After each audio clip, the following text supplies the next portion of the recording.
दोस्तों, तो कैसे हैं आप लोग। दोस्तों बहुत बहुत स्वागत है आपका हमारे चैनल एंटी कंप्यूटर स्टोर के एक नए एपिसोड में। तो दोस्तों आज की वीडियो में हम फिर से बिल्ड करेंगे कि यहाँ पे बहुत शानदार गेमिंग पीसी जो कि है एमडी की तरफ से। तो दोस्तों आज जो हम पीसी बिल्ड करने वाले बहुत शानदार परफेक्ट यहाँ पे बजट गेमिंग पीसी होगा जो कि मैंने बनाया है स्पेशली गेमिंग के लिए। तो आज जो हम पीसी बिल्ड करने वाले हैं वो एक फुल कंप्लीट पीसी है। यहाँ पे सीपीयू, कीबोर्ड, माउस और एलईडी सारी चीज़ें इंक्लूड रहेंगी इस बिल्ड में। तो मेरे एक कस्टमर है जो सुहागपुर में रहते हैं, सुहागपुर होशंगाबाद के पास में यहाँ पे एक कस्बा है। तो उन्होंने मेरे कुछ वीडियोस देखे थे और मुझसे कॉन्टेक्ट किया था कि उनको भी एक गेमिंग पीसी बनाना है लेकिन बहुत कम बजट में। तो यहाँ पे आज जो हम पीसी बिल्ड करने वाले हैं उसकी कोशिश 27,000 रुपये 27,000 का यहाँ पे आज हम एक फुल पीसी बिल्ड करेंगे जो कि एकदम परफेक्ट रहेगा इस बजट के अंदर गेमिंग के लिए और एडिटिंग के लिए। तो दोस्तों आज जो हमने पीसी बनाया है आप इसका इस्तेमाल कर सकते हैं गेमिंग के लिए, एडिटिंग के लिए, वीडियो एडिटिंग के लिए, स्ट्रीमिंग के लिए। साथ ही आप इस पीसी का इस्तेमाल कर सकते हैं डेवलपमेंट के काम के लिए, जैसे कि Android development, programming development, website development के लिए भी आप इस पीसी का इस्तेमाल कर सकते हैं। साथ ही आप इस पीसी का इस्तेमाल कर सकते हैं अगर आप यूट्यूब के वीडियोस बनाते हैं या फिर अगर आप ऑनलाइन क्लासेस लेते हैं तो उस काम के लिए भी ये पीसी एकदम परफेक्ट रहेगा। तो आइए दोस्तों हम देखते हैं कि हमने कौन कौन से पार्ट्स इस बिल्ड में इस्तेमाल किए हैं, उनकी टेक्निकल डिटेल्स क्या है, फीचर्स क्या है, कॉस्ट क्या है। इसके बाद में हम इस पीसी को असेंबल करेंगे और असेंबल करने के बाद इस पर कुछ गेम प्ले करके इसके बेंचमार्क को चेक हम करेंगे। तो आइए दोस्तों शुरू करते हैं। तो दोस्तों सबसे पहला जो कंपोनेंट इस बिल्ड का वो है सीपीयू प्रोसेसर। तो जो सीपीयू हमने इस बिल्ड में इस्तेमाल किया वो है एमडी की तरफ से आने वाला R3-3200G, एमडी का राजन 3200G यहाँ पे हमने सीपीयू इस्तेमाल किया है। तो दोस्तों जैसा कि मैंने बताया था यहाँ पे हम एक बजट गेमिंग पीसी बना रहे हैं या फिर बजट वीडियो एडिटिंग का पीसी बना रहे हैं। तो ये जो सीपीयू रहता है बहुत बढ़िया शानदार एक बजट गेमिंग प्रोसेसर रहता है एमडी की तरफ से। साथ ही ये वेगा 8 ग्राफिक्स के साथ में आता है, इसमें 2GB के समथिंग में वेगा 8 ग्राफिक्स रहता है। तो 4 कोर 4 थ्रेड्स में ये आता है और इसकी जो अप टू फ्रिक्वेंसी है 4.10 GHz रहती है and 6 MB cache memory, 6 MB cache memory के साथ में ये आता है। तो बहुत बढ़िया रहता है बजट गेमिंग कंप्यूटर्स के लिए एकदम परफेक्ट ये रहता है। तो यहाँ पे जो सीपीयू हमने इस्तेमाल किया उसकी कॉस्ट 8,200 रुपये, 8,200 में अभी आपको ये मिल जाएगा। तो दोस्तों नेक्स्ट जो कंपोनेंट बिल्ड का वो है एक मदरबोर्ड। तो जो मदरबोर्ड हमने इस बिल्ड में इस्तेमाल किया वो है MSI की तरफ से आने वाला A320A Pro Max। ये वाला बोर्ड हमने इस्तेमाल किया है जो कि एंट्री लेवल का A320 चिपसेट का बेसिक मदरबोर्ड रहता है। बजट गेमिंग कंप्यूटर्स के लिए एकदम परफेक्ट ये रहता है। तो यहाँ पे जो बोर्ड हमने इस्तेमाल किया है एक बहुत बढ़िया बजट गेमिंग मदरबोर्ड रहता है MSI की तरफ से और बहुत शानदार ये रहता है A320 चिपसेट के मदरबोर्ड्स के अंदर। अगर आप सारे मदरबोर्ड्स को कंपेयर करते हैं A320 चिपसेट के मदरबोर्ड अगर आप कंपेयर करते हैं जैसे कि आसूस का हुआ, गीगाबाइट का हुआ, एसरॉक का हुआ या फिर MSI का हुआ, तो सबसे बेस्ट ये रहता है और सबसे ज़्यादा ये बिकता है A320 चिपसेट के अंदर। तो दोस्तों अगर आप इस मदरबोर्ड के बारे में ज़्यादा जानना चाहते हैं तो हमारा रिव्यू वीडियो देख सकते हैं, हमने इस बोर्ड पर वीडियो ऑलरेडी बनाया हुआ है। तो यहाँ पे जो बोर्ड हमने इस्तेमाल किया उसकी कॉस्ट है 4,700 रुपये, 4700 में आपको अभी ये मिल जाएगा। तो दोस्तों नेक्स्ट जो कंपोनेंट बिल्ड का वो है रैम। तो रैम जो हमने इस बिल्ड में इस्तेमाल किया वो है एडेटा की तरफ से आने वाली 3000 मेगाहर्ट्ज़ की 8GB की सिंगल स्टिक। एडेटा की 3000 मेगाहर्ट्ज़ की यहाँ पे सिंगल स्टिक 8GB की रैम हमने इस बिल्ड में इस्तेमाल की जो कि इस तरह के बिल्ड के लिए सफिशिएंट रहती है। बजट बिल्ड के लिए 8GB रैम काफ़ी रहती है। तो यहाँ पे जो रैम हमने इस्तेमाल की उसकी कॉस्ट है 3,750 रुपये, 3750 में आपको ये मिल जाएगी। तो दोस्तों नेक्स्ट जो कंपोनेंट बिल्ड का वो है एक SSD। तो जो SSD हमने इस बिल्ड में इस्तेमाल किया वो है WD की तरफ से आने वाली 120GB की 120GB की M2 ये वाली SSD हमने इस बिल्ड में इस्तेमाल की है। तो दोस्तों मैंने पहले भी कहा कि जब भी आप पीसी बनाते हैं, पीसी बिल्ड करते हैं तो SSD का इस्तेमाल ज़रूर करें क्योंकि SSD लगाने से हमारा सिस्टम बूस्टअप हो जाता है, काफ़ी फास्ट हमारा सिस्टम वर्क करता है, काफ़ी अच्छी स्पीड मिलती है हमें एडिटिंग में और गेमिंग में। तो यहाँ पे जो SSD हमने इस्तेमाल की है उसकी कॉस्ट है 2,500 रुपये, 2,500 में आपको ये मिल जाएगी। तो दोस्तों कस्टमर ने यहाँ पे हार्ड डिस्क नहीं लिए क्योंकि कस्टमर के पास 1 TB की हार्ड डिस्क ऑलरेडी थी। उनका एक पुराना पीसी था कोर 2 डुअल कोर, उसके अंदर 1 TB की हार्ड डिस्क लगी थी तो वो कस्टमर 1 TB की हार्ड डिस्क इस पीसी में लगा लेंगे। तो दोस्तों नेक्स्ट जो कंपोनेंट बिल्ड का वो है कैबिनेट और SMPS। तो यहाँ पे जो हमने कैबिनेट और SMPS इस्तेमाल किया वो है इंटेक्स की तरफ से आने वाला नॉर्मल केस और नॉर्मल हमने 450 वाट का SMPS इस्तेमाल किया है जो कि एक बजट गेमिंग केस और SMPS रहता है। बजट गेमिंग कंप्यूटर्स के लिए एकदम परफेक्ट ये रहता है। तो यहाँ पे जो केस और SMPS हमने इस्तेमाल किया उसकी कॉस्ट है 1,300 रुपये, 1,300 में आपको मिल जाता है। तो दोस्तों नेक्स्ट जो कंपोनेंट बिल्ड का वो है एक LED मॉनिटर। तो जो LED हमने इस बिल्ड में इस्तेमाल किया वो है LG की तरफ से आने वाला ये 18.5 इंच का ये LED हमने इस बिल्ड में इस्तेमाल किया है जो कि एक HDMI वाला LED रहता है। इसमें HDMI भी आता है और VGA भी आता है। तो आजकल के जो मदरबोर्ड आते हैं उनके अंदर VGA नहीं आता है तो हमको HDMI से ही कनेक्ट करना पड़ता है अपनी LED को। अगर आपके पास VGA वाली LED होती है तो आपको फिर HDMI टू VGA कन्वर्टर लगाना पड़ता है तो उसकी कॉस्ट भी 300-400 रुपये के समथिंग में आती है। तो इससे अच्छा है कि हम एक बार HDMI वाली LED यहाँ पे खरीद लें। तो यहाँ पे जो LED हमने इस्तेमाल की है उसकी कॉस्ट है 5,500 रुपये, 5,500 में आपको ये मिल जाएगी। तो दोस्तों नेक्स्ट जो कंपोनेंट बिल्ड का वो है कीबोर्ड माउस का बंडल। तो यहाँ पे जो हमने कीबोर्ड माउस इस्तेमाल किया है वो है लॉजिटेक की तरफ से आने वाला नॉर्मल USB कीबोर्ड माउस हमने यहाँ पे इस्तेमाल किया है। तो जो कीबोर्ड माउस हमने इस बिल्ड में लिया उसकी कॉस्ट 1,000 रुपये, 1,000 में आपको ये मिल जाएगा। तो दोस्तों हमने देख लिया कि हमने कौन कौन से पार्ट्स इस बिल्ड में लिए हैं, उनकी टेक्निकल डिटेल्स क्या है, फीचर्स क्या है, कॉस्ट क्या है। तो आइए अब हम इस पीसी को असेंबल करते हैं और देखते हैं कि असेंबल करने के बाद ये कैसा दिख रहा है, इसका लुक कैसा, इसकी परफॉर्मेंस कैसी है। इसके बाद में हम इस पर कुछ गेम प्ले करके इसके बेंचमार्क को चेक करेंगे। तो आइए दोस्तों देखते हैं।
monasteries ahead.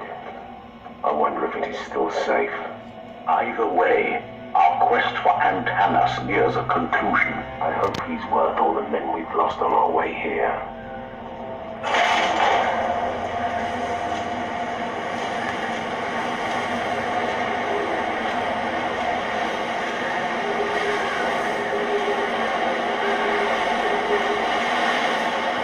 We made it. Let's get to work. It's quiet. Too quiet. Even for a monastery. Hold on.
These things keep coming. We fight back, but there are too many of them. It is sickening to see them move. Their limbs twist and turn in ways they're not supposed to. And their smell. It's like fire and death creeping up your nose. One of the creatures we were fighting spat on us. The saliva hit my eye. It burned, and it burns deeper into me.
It is in me, and it is changing me, my skull.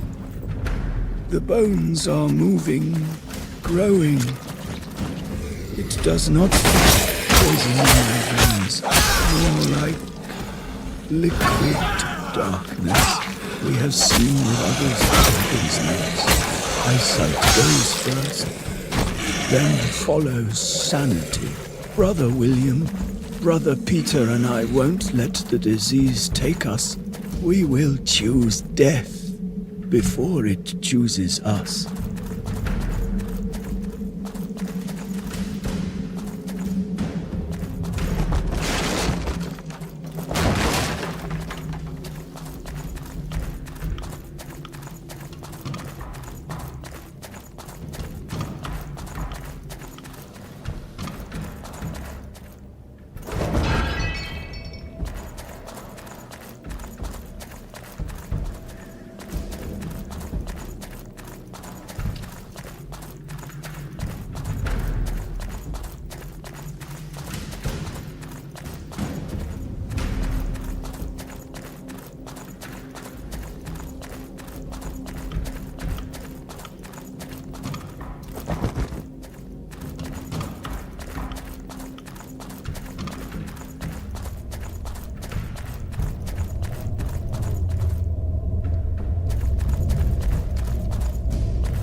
दोस्तों जैसा कि आपने देख लिया, यहाँ पे हमने इस पीसी को असेंबल कर लिया है। असेंबल करने के बाद बहुत बढ़िया बना है, बहुत शानदार सिंपल से यहाँ पे हमने पीसी बनाया है। ज़्यादा कोई इन्वेस्टमेंट नहीं किया है, बहुत कम बजट में यहाँ पे बहुत शानदार हमने पीसी बनाया है। वहीं कंपोनेंट की बात करते हैं तो जो हमने इस बिल्ड में कंपोनेंट इस्तेमाल किया है वो हमने बजट कंपोनेंट इस्तेमाल किए हैं, लेकिन जो बोर्ड है हमने वो MSI का A320 वाला इस्तेमाल किया है, जो कि बहुत बढ़िया रहता है। वहीं अगर परफॉर्मेंस की बात करते हैं तो एकदम परफेक्ट है गेमिंग के लिए और एडिटिंग के लिए। इस बजट के अंदर बहुत बढ़िया ये रहेगा। हमने इस पीसी पे कुछ गेम प्ले करके देख लिए, काफ़ी अच्छे FPS हमें इस पे मिल रहे हैं। वहीं एडिटिंग की बात करते हैं तो एकदम परफेक्ट रहेगा। और आपका बजट बहुत कम है, आपको एक अच्छा डिसेंट सा पीसी चाहिए नॉर्मल एडिटिंग के लिए, यूट्यूब की वीडियोस बनाने के लिए, ऑनलाइन क्लासेस की वीडियो बनाने के लिए, तो आप इस पीसी का इस्तेमाल कर सकते हैं। तो दोस्तों अब बात करते हैं कि जो कंपोनेंट हमने इस बिल्ड में इस्तेमाल किए उनकी इंडिविजुअल कॉस्ट क्या है और पूरे पीसी की कॉस्ट कितनी है। तो जो प्रोसेसर जो CPU हमने इस बिल्ड में इस्तेमाल किया उसकी कॉस्ट है 8,200 रुपये, 8,200 में ये CPU आपको मिल जाता है। जो बोर्ड हमने इस्तेमाल किया उसकी कॉस्ट है 4,700 रुपये, 4,700 में ये बोर्ड आपको मिल जाएगा। जो रैम हमने इस्तेमाल किया उसकी कॉस्ट है 3750, 3,750 में ये रैम आपको मिल जाएगी। जो SSD हमने इस्तेमाल किया उसकी कॉस्ट है 2,500 रुपये, 2,500 में SSD आपको मिल जाएगी। जो SMPS और कैबिनेट हमने इस्तेमाल किया उसकी कॉस्ट है 1,300 रुपये, 1,300 में आपको मिल जाएगा। और जो LED हमने इस्तेमाल किया उसकी कॉस्ट है 5,500 रुपये, 5,500 में LED आपको मिल जाएगा। और जो कीबोर्ड माउस हमने इस्तेमाल किया उसकी कॉस्ट है 1,000 रुपये, 1,000 में कीबोर्ड माउस का बंडल आपको मिल जाएगा। तो पूरा जो पीसी बन के कंप्लीट होता है वो 27,000 रुपये में, 27,000 में बहुत बढ़िया यहाँ पे हमने एक बजट गेमिंग पीसी बनाया है। अगर आपके बच्चे भी जिद करते हैं कि उन्हें भी एक गेमिंग पीसी चाहिए तो आप इस तरह का पीसी बना के उन्हें दे सकते हैं, जो कि बहुत बढ़िया रहेगा। ये ऑलराउंडर पीसी है, इसमें आप गेमिंग भी कर सकते हैं, एडिटिंग भी कर सकते हैं, डेली पर्पस के वर्क भी कर सकते हैं, साथ ही आप इसमें बच्चों के एजुकेशन के सारे वर्क कर सकते हैं। तो ये बहुत बढ़िया पीसी रहता है और साथ ही 4-5 साल तक आराम से चलता है, इसमें कोई भी इशू नहीं होगा। तो दोस्तों अगर आप भी कोई पीसी बिल्ड करना चाहते हैं, कोई गेमिंग पीसी, कोई वीडियो एडिटिंग पीसी या किसी भी तरह का आप कोई कंप्यूटर परचेस करना चाहते हैं, या फिर अगर आप ये वाला पीसी परचेस करना चाहते हैं तो हमसे कांटेक्ट कर सकते हैं, हमें कॉल कर सकते हैं, हमें व्हाट्सअप कर सकते हैं, या फिर हमारी वेबसाइट www.ondoorcomputer.com पर आप विजिट कर सकते हैं। या फिर अगर आप भोपाल में रहते हैं तो हमारे स्टोर पर विजिट कर सकते हैं, जो कि लोकेटेड है लाल घाटी स्क्वायर भोपाल पर।